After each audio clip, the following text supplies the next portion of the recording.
যে তামাশা দিয়ে কৌশলে আশ্রয় নিয়ে কিন্তু করতে চান।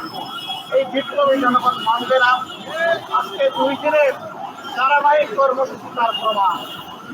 সব কিছুকে উপেক্ষা করে দিন রাত বিপ্লবীরা রাস্তায় ছিল, আর তাদের সাথে আমাদের অন্তরাত্মা পড়েছিল।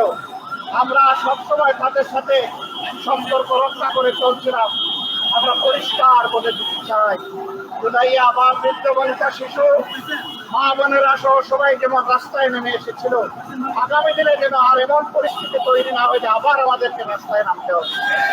রাস্তায় নামার আগে এই দাবিগুলো আমাদেরকে পূরণ করে দিয়ে দেবেন আপনারা। আমরা সেই দিনের অপেক্ষায় থাকলাম।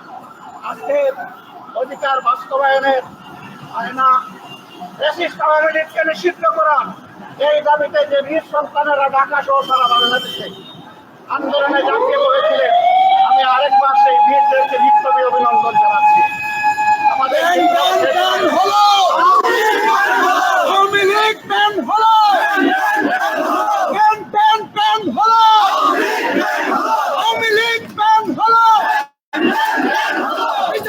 বিচার চাই, দুনিয়া সিনার বিচার চাই, দিয়েছি তো রক্ত,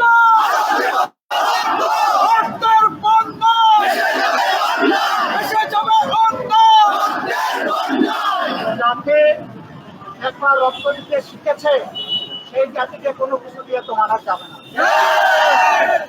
রক্ত আমাদের সন্তানরা দিয়েছে, রক্ত দেওয়ার জন্য আমরা প্রস্তুত আছি। তারপরে ইনশাআল্লাহ এই জাতির অধিকার মহান আল্লাহ সাহায্য নিয়ে আমরা আদায় করে ছাড়বো। সবাইকে বিপ্লবী অভিনন্দন। আজকের মতো এখানেই শেষ। রাজপথে আন্দোলনে আবার দেখা হবে জনগণের অধিকার।